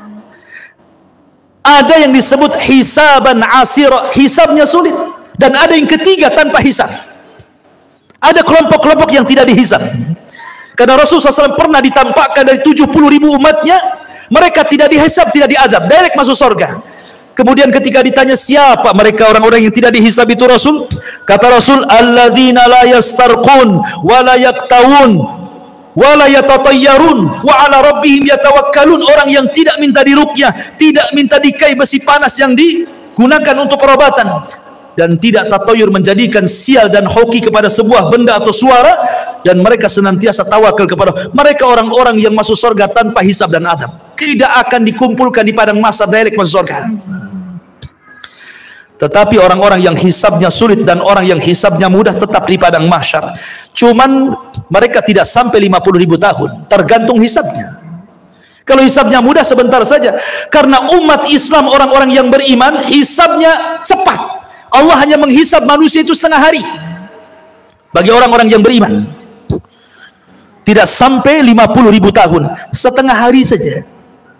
Tapi setengah hari kehidupan akhirat, bila dibandingkan dengan kehidupan dunia, sama dengan 500 tahun. Karena Allah mengatakan, inna yauman inda rabbika ka'alfi sanatin mimma ta'udun. 1 hari kehidupan akhirat sama dengan 1000 tahun kehidupan dunia. Berarti setengah harinya 500 tahun. Dan orang yang beriman yang mendapatkan hisab itu hanya dari ba'da zuhur ke ba'da asar saja, setengah hari. Tapi setengah hari kehidupan akhirat, bukan setengah hari kehidupan dunia. Ya, 500 tahun juga. Makanya orang-orang miskin lebih dahulu masuk surga setengah hari dibandingkan orang kaya. Orang kaya nunggu dulu 500 tahun baru masuk surga. Orang miskin masuk surga. Kenapa? Pertanyaannya berat. Min aina iktasabahu wa fima anfaqahu. Dari mana kau dapatkan harta itu? Kemana kau belanjakan? Kan itu ya. Banyak pertanyaannya. Kos-kosan 5-5-nya ditanya. Kan itu ya. Antum punya apa lagi? Mobil 3 direntalkan, semua ditanya. Dari mana kau beli mobil itu? Kemana kau belanjakan? Semua ditanya. Akan ditanya semuanya. 1 hari antum belanja seberapa kali ke mall tuh? Ditanya. Kan gitu. Emang nggak ditanya dibelanjakan? Semua ditanya. Ini makanan yang kita makan ditanya. Minuman yang kita minum ditanya. Makanya Allah mengatakan, falyangduril insan ila ta'ami. Hendaklah manusia melihat kepada makanan yang dimakannya. Karena semua akan ditanyakan. Allah mengatakan dalam Al-Quran, dalam surah Al-Hakumut Takatsur, la tus'alunna yawma idzin anin na'im. Akan ditanya pada hari kiamat itu semua nikmat yang Allah anugerahkan kepada kita. Ingat, hisab itu ada 2 cara. Orang yang berdebat dalam hisab celaka dia. pasti masuk neraka. Man nukisha fil hisab halak, kata Rasul. Orang yang melakukan perdebatan dengan Allah ketika hisab, celaka dia. Maksudnya apa? Allah akan mengatakan, dulu ku beri mata kau, sudah kau syukuri matamu? Jawab. Maka dia mengatakan, belum ya Rabb. Dulu kau beri telinga, itu sebagai amanah, kau gunakan untuk apa telingamu? Untuk maksiat kau, untuk taat? Oh, untuk maksiat ya Rabb. Terjadi dialog. Ya, kalau terjadi munaqashah, dialog seperti ini, celaka orang ini. Tetapi kalau yang kedua ini tidak terjadi dialog, dia hanya mengiyahkan saja kata Allah, bukankah dulu di bumi aku berikan begini? Iya. Bukankah dulu di bumi aku berikan ini? Iya. Iya, gitu saja. Dia enggak bantah. Maka Allah mengatakan, al-an satartuka wa ghafartu dzanabak. Al-an satartuka, sekarang kututupi dosamu, wa ghafartu dzunubak, dan ku ampuni dosa-dosamu. Ini hisaban yasira namanya. Hisab yang mudah, hanya ditanya tapi tidak perlu jawab. Tetapi yang memerlukan jawaban sehingga terjadi munaqashah, dialog antara Allah dengan kita, ini celaka orang ini. Ya, pasti binasa orang ini. Hisabnya sulit. Ketika semua sudah dihisab, maka datanglah mizan, timbangan. Barulah timbangan. Faman thaqulat mawazinu fahuwa fi 'ishatir radiyah wa man khaffat mawazinu fa ummuhu hawiyah wa ma adraka ma hiya narun hamiyah. Siapa yang berat timbangan baiknya, maka dia dalam kehidupan yang diridai masuk surga. Tapi siapa yang berat timbangan buruknya, dipastikan masuk neraka. Ma'asyiral muslimin, setelah terjadi penimbangan amal, maka manusia mulai dikelompokkan tuh dengan sesembahannya masing-masing. Nyembah apa antum di bumi? Nyembah pohon, bersama pohon itu. Nyembah ular sendok, bersama ular sendoknya. Nyembah apa lagi? Batu, bersama batunya. Semua orang dikumpulkan dengan sesembahannya. Dan ketika orang-orang kafir, orang munafik, orang yang beriman sudah terkelompok-kelompok, maka Allah mengatakan, wasiqal ladzina kafaru ila jahannam zumara. Giring orang-orang kafir itu, masukkan ke neraka saja. Mereka tidak akan sempat meniti siratal mustaqim. Padahal Allah mengatakan, wa in kuntum illa wariduha, kalian pasti akan melewatinya. Tapi orang kafir direct masuk neraka, tidak ada lintas melintasi siratal mustaqim. Ketika semua orang-orang musyrik, orang kafir sudah Allah masukkan ke neraka, tinggal mukmin dan munafik. Di sini Allah Subhanahu wa taala bagikan cahaya, setiap orang dapat cahaya. Cahaya itulah bekal kita meniti titian siratal mustaqim. Karena itu gelap, neraka jahanam itu gelap, karena titian itu terbentang di neraka jahanam. Karena Allah Subhanahu wa taala mengatakan, wa jaa rabbuka wal malaku saffan saffa wa ji'a bi jahannam yauma idzin yatadzakkarul insan andalahu dzikra. Ketika Allah datang menemui makhluknya di padang mahsyar, malaikat bersop-sop, Allah katakan, jahanam tarik ke sini. Jahanam pun ditarik. Jahanam punya 70.000 tali kekang. Satu tali kekang ditarik 70.000 malaikat. Besar. Ya.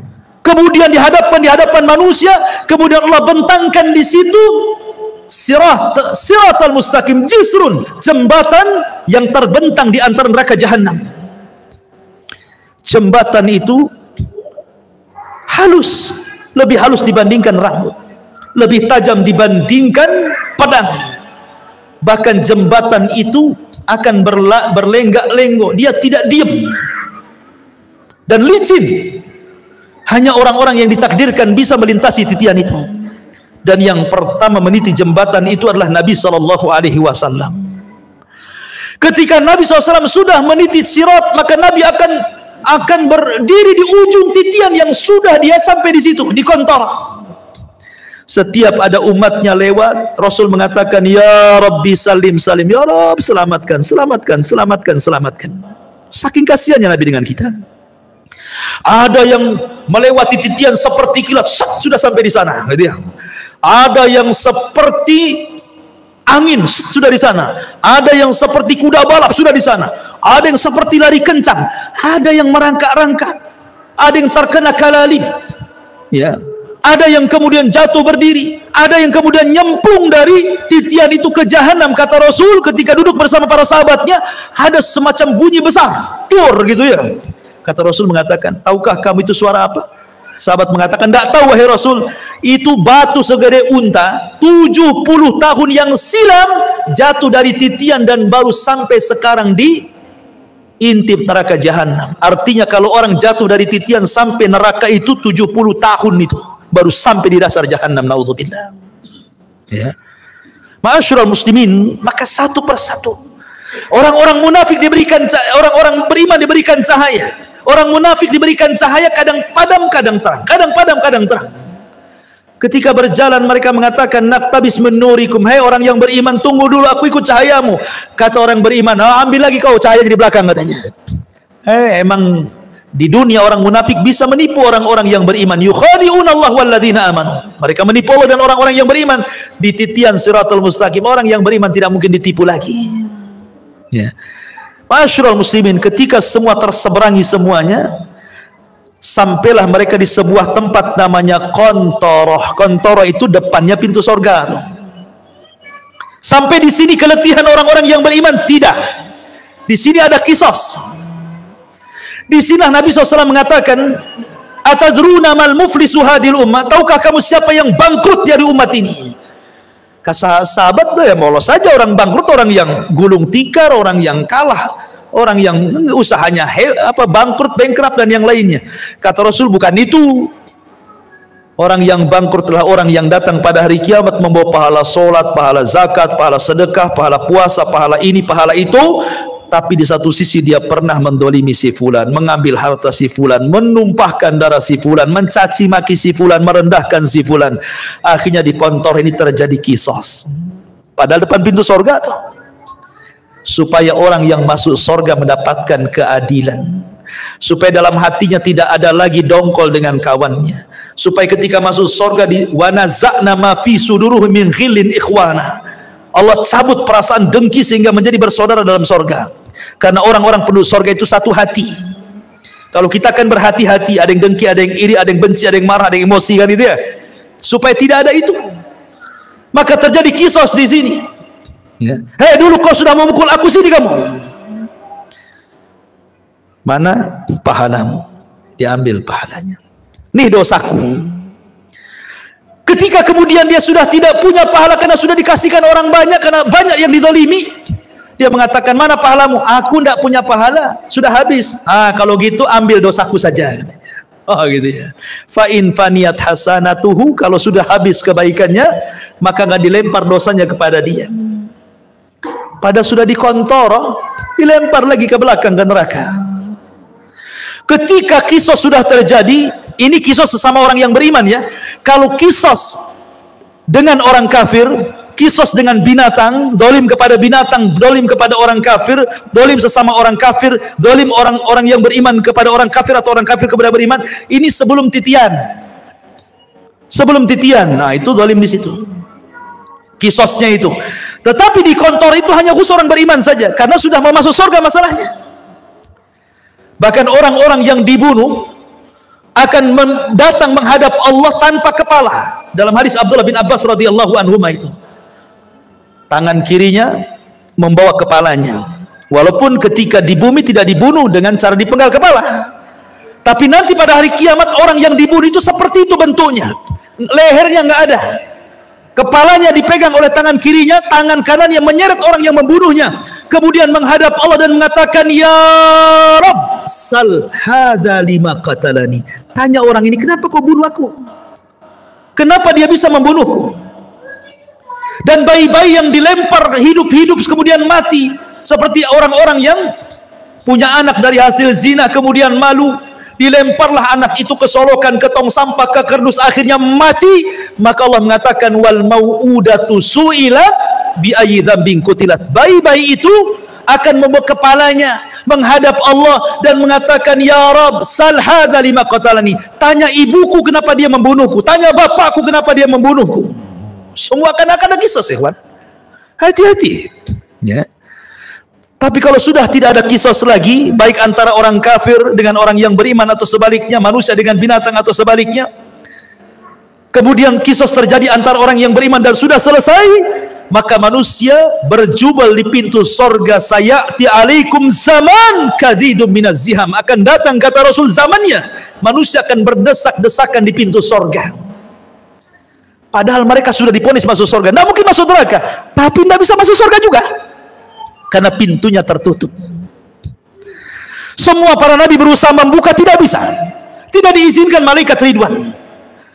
Tiba-tiba di tengah-tengah manusia yang sudah diponis masuk sorga itu, muncullah seorang laki-laki, Sayyidul Anbiya'i wal Mursalin, Sayyidul Awwalina wal Akhirin, Muhammad sallallahu alaihi wasallam, Nabi kita, qudwah kita, Rasul kita, mendekati pintu dan membuka pintu sorga dengan mengetuknya, Assalamualaikum. Maka Ridwan mengatakan, Waalaikumsalam. Man, siapa kamu? Kata Rasul, ana Muhammad, saya Muhammad. Kata malaikat Ridwan, bika umirtu alla aftah li ahadin qablak, aku diperintah Allah untuk tidak membuka pintu surga kecuali kau yang minta. Kata Rasul, ana awal man aftatihu babal jannah, sayalah orang yang pertama kali membuka pintu surga. Dibentanglah pintu surga.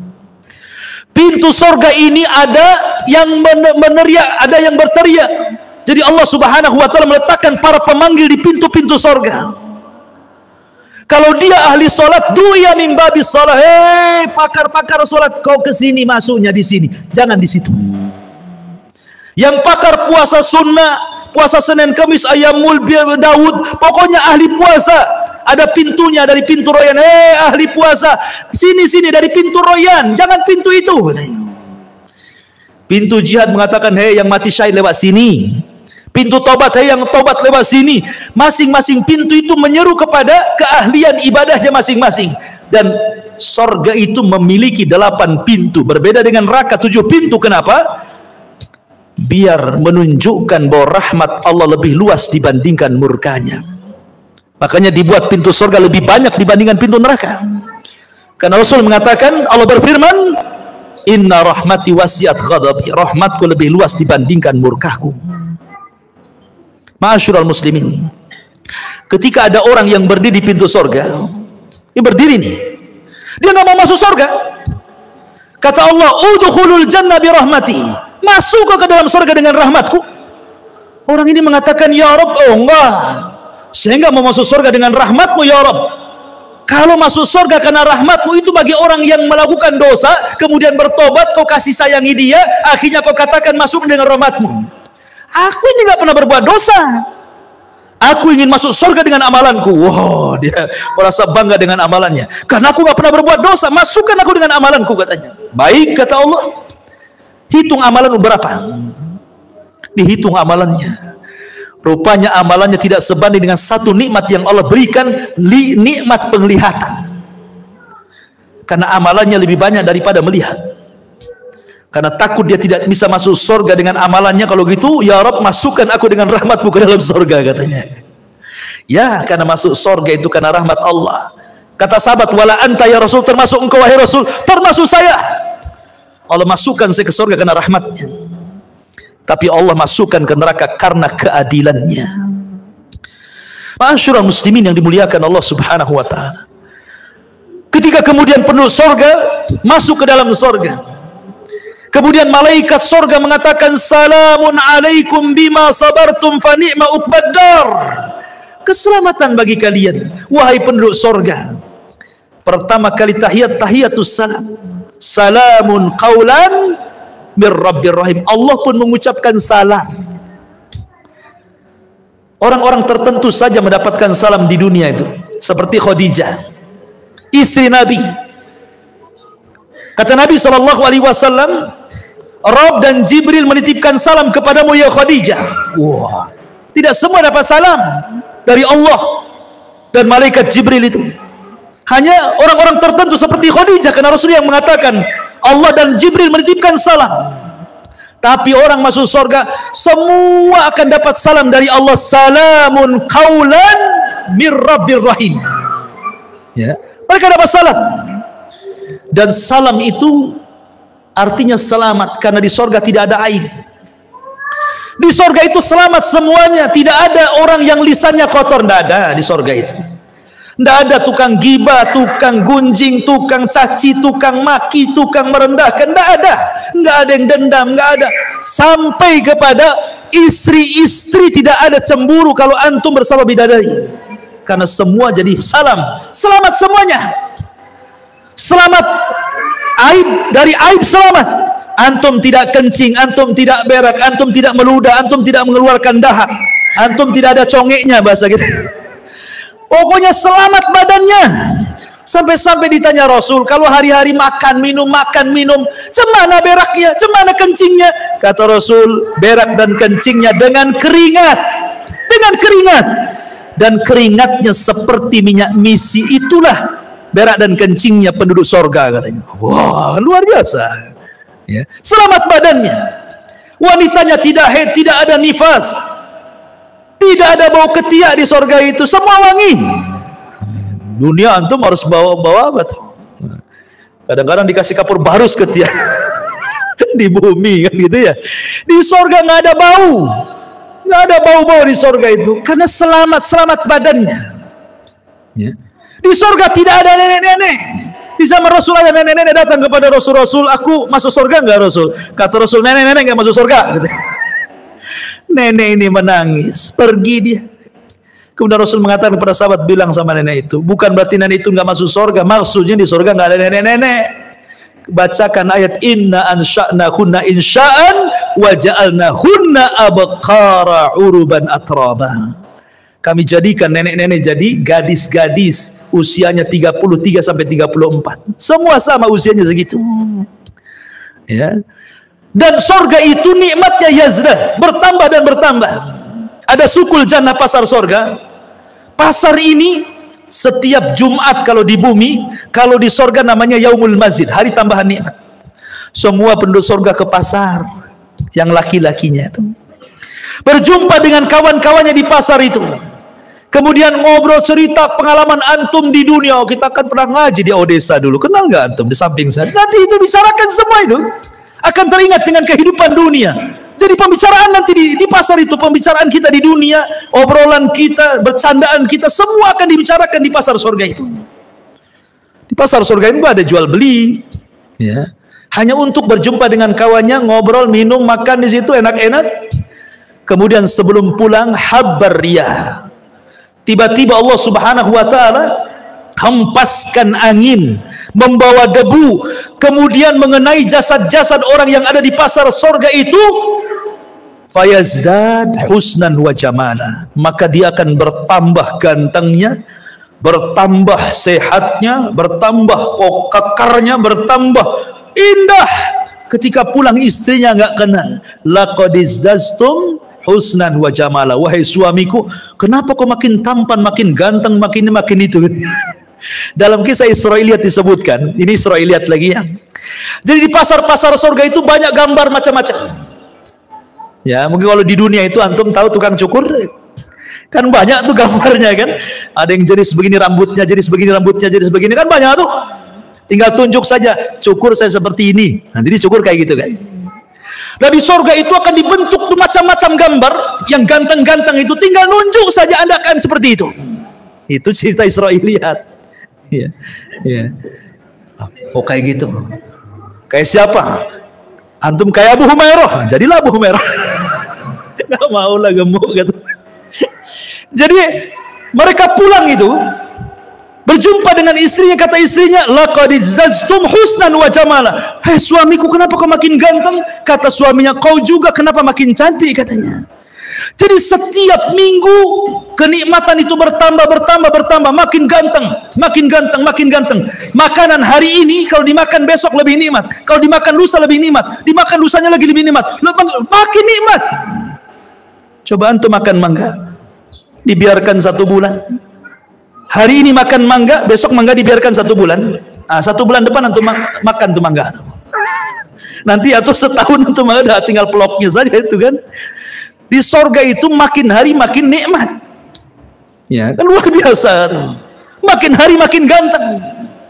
Coba antum hari-hari ke pasar sini, makin ganteng makin kusut tuh. Makin kusut kan itu. Stres, apalagi bawa istri yang dicatat beli bawang, pulang beli baju pula kan. Stres lagi. Makin turun alisnya. Ya. Ma'asyiral muslimin yang dimuliakan Allah Azza wa Jalla, ketika orang masuk surga, pertama yang dimakan apa? Dan pertama yang diminum apa? Yang pertama dimakan itu kabidil hut. Hatinya ikan paus. Tentu ikan paus akhirat, bukan ikan paus di Saus kayak kan, istilah ikan paus. Kemudian makan air jahe. Jahenya jahe sorga. Kata Abdullah bin Abbas, dunia dan sorga itu hanya mirip nama, tapi hakikatnya berbeda. Di dunia ada jahe, air jahe, wedang jahe. Di sorga ada wedang jahe. Hanya kesamaan nama, tapi hakikatnya berbeda. A'dadtu li ibadis salihin ma la ainun ra'at wala udhunun sami'at wala khatara ala qalbi bashar. Ya. Kenikmatan di sorga itu tidak bisa dilihat mata, didengar telinga, terlintas pun tidak. Bagaimana caranya menggambarkannya? Jadi hanya kemiripan nama saja. Di sorga ada pisang, di dunia ada pisang, tapi pisang sorga beda rasanya. Di sorga ada madu, di dunia ada madu, beda madu sorga. Di sorga ada khamar, di dunia juga ada khamar, beda. Khamar di dunia ini paling rendah sakit kepala orang minum, paling tinggi teler tidur di got. Ya. Tapi khamar di sorga itu ladzatul lisyaribin, lezat bagi peminumnya, lezat. Ya. Ma'asyiral muslimin, dan di sorga Allah sudah peruntukkan satu orang mendapatkan 2 istana minimalnya. Karena Allah mengatakan waliman khafa maqama rabbih jannatan, bagi orang yang takut Allah sediakan 2 istana. Dan dia akan mendapatkan nikmat yang besar sebagaimana ahlun nar akan mendapatkan azab yang besar. Ketika penduduk sorga, idza dakhala ahlul jannatal jannah wa idza dakhala ahlun narun nara, apabila penduduk sorga masuk ke dalam sorga, penduduk neraka masuk ke neraka, ji'a bil mauti ala suratil kabsi, didatangkan kematian dalam bentuk kambing gibas, disembelihlah kematian itu sehingga tidak ada kematian lagi. Maka datanglah penyeru kepada penduduk sorga, ya ahlal jannah la mautalakum wa ya ahlan nar la mautalakum. Hei penduduk sorga, tidak ada kematian. Hei penduduk neraka, tidak ada kematian. Maka penduduk sorga akan mendapatkan nikmat selamanya, dan penduduk neraka akan mendapatkan azab selamanya. Itulah ringkasan perjalanan manusia dari kelahiran sampai wafat, sampai di padang mahsyar, sampai masuk ke dalam sorga dan neraka. Tentu yang saya ceritakan ini bagian kecil, hanya gambaran. Karena hakikatnya jauh dibandingkan yang diceritakan. Sehebat apapun orang menggambarkan sorga, sorga menyelisihi gambarannya. Karena sorga tidak bisa dibayangkan. Kita hanya menukilkan sabda-sabda Nabi, ayat-ayat Al-Quran. Beginilah gambaran sorga. Karena tidak semua dibentangkan. Ya.